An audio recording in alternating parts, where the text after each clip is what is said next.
Welcome to Feel Calm and Think Clearly. I'm Claire Downham, the Queen of Calm, a transformational life coach. I was a burnt-out head teacher who finally made the journey to calm after years of trying, and I want to prevent you from having to do the same. The Calmcast is a series of short explorations, gently guiding you back to your natural state, which is calm and clarity. Just listen like you would listen to music, with an open mind and curiosity. There's nothing else to do. Now let's relax into today's episode. So today I am talking about futurism, and I had to look that up because I think it's a fairly new word that hasn't been around that long. And I think it's often used in the business context where people are looking at the economics of the future. They're considering what the impact of various things that are happening in the world are going to be. So there's been a lot of it about, I guess, over the last couple of years while we've been in the middle of all sorts of lockdowns, and people have been looking at what the impact of that's going to be.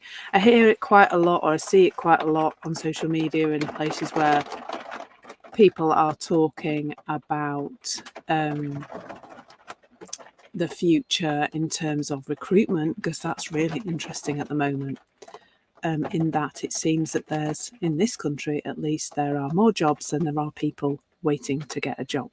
So I don't think I can remember a time in my lifetime of 51 years when that's been the case. I think it has been in the past, but it's not happened for a very, very long time. And it seems that that's because a lot of people have left our country and they're not here to do those jobs they were doing before. And also because of the shake-up caused by the last couple of years of lockdowns and coronavirus and stuff. So I think there's a space for considering the future when we're talking about that kind of thing, when we're talking about what might be helpful to consider when we're making our decisions in terms of what the future might hold. But I think where it goes wrong is when we think it's the truth. That's it, really. Can we actually say that anything that we are thinking about in the future is the truth? And the answer really is no. The answer is that we can't know anything to be true beyond this moment. Because we literally don't know what's going to happen. And of course, I'm sure before March 2020 or before the beginning of 2020, there will have been lots of economists and people like that predicting and doing the futurism thing, where they were trying to work out what was going to happen, where the economy was heading, where the housing market was heading, where our lives were heading in general.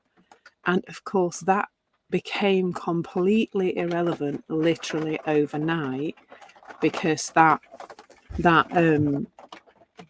first lockdown changed everything, didn't it? Completely changed everything.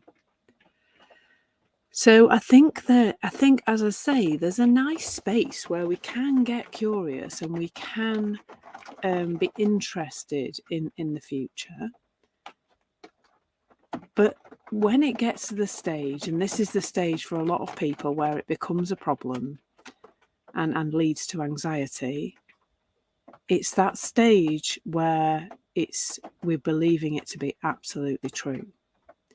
And this is how I see it happening for a lot of individuals, is there's a making up of the future, which is done by our thinking.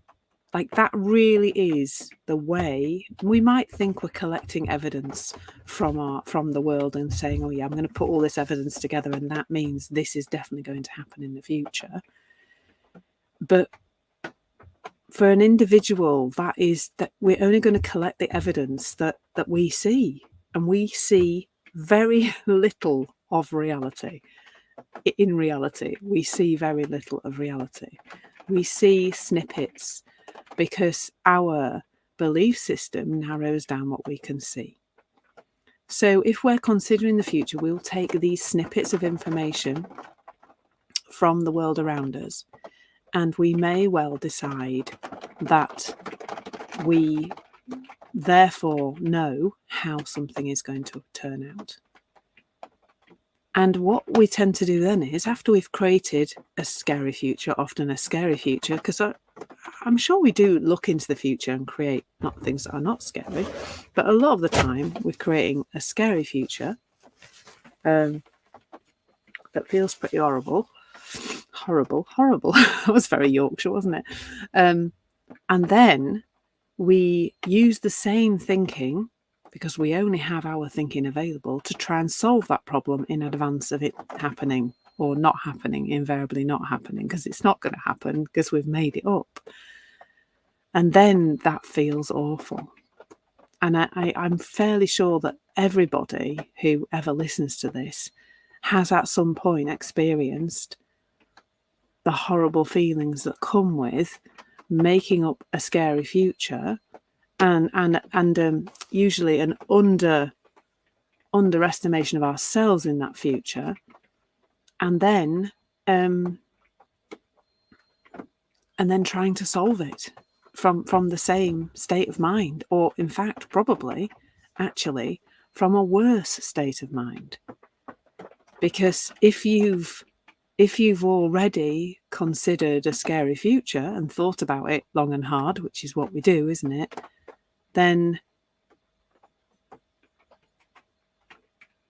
you're already in a really poor state of mind, and then you're trying to help yourself in the future to solve that problem. And really what's happening then, I always imagine, is that the future you is looking back and saying, please, can you stay out of my business? This has got nothing to do with you. This is to do with me in the future. But also, future self isn't even dealing with the scary scenario that we've made up, because it doesn't exist. And it feels awful. There's no two ways about it. It feels awful because it's awful thinking. That's the only reason why it feels awful. Because it's us thinking awful thoughts. And we always feel our thinking. We always feel our thinking.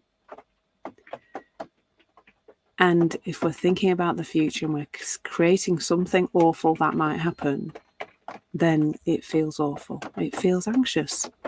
It feels riled up. It feels frightening. And that is not...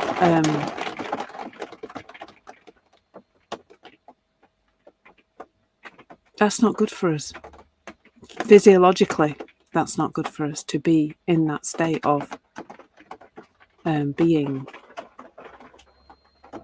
full of adrenaline like that, full of adrenaline that has no purpose. I do have to apologise for the noise of the rain on the roof this morning. We're having a bit of that going on, and it's always very noisy when you're in a motorhome, because it is basically a tin box on wheels. So it's like being in a tin can and somebody spraying water on the top of it. So I do apologise for that little bit of noise, but maybe you find it nice and relaxing. I quite like listening to the rain. So, futurism. The future, I think, is a place where we can play a little bit. We do think about the future. We put dates in our diaries, we book holidays, we consider what a nice time we might have on that holiday. And I think where we are holding that thinking lightly, even when it's thinking about nice things and good things that are going to turn out, when we're holding it lightly and it doesn't feel heavy or true or anxious, then we can have fun with futurism. We can. But the issue is, I'm afraid, that is invariably not what happens. We tend to believe it to be true. We tend to believe the doom and gloom that we've created.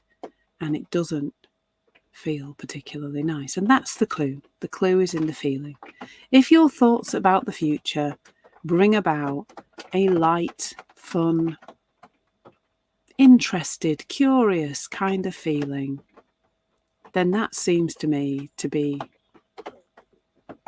a nice place to be. But if your thoughts about the future are creating anxiety, they are distracting you from what you can do in the present moment to deal with what's really happening in the present moment. Future you is this amazing human being who will sort out all and every future problem that hits you. I promise you've seen that. You know that you can do that. You don't need to worry yourself in advance. So that's my thoughts on futurism this morning, in the rain, in the motorhome. I hope you found that helpful and interesting. Thank you so much for listening. There's nothing to do now but bring some awareness to how this is working out in your life. Listen regularly to experience longer and longer periods of calm. This has been the Calmcast with Claire Downham, Queen of Calm. Take care and keep listening.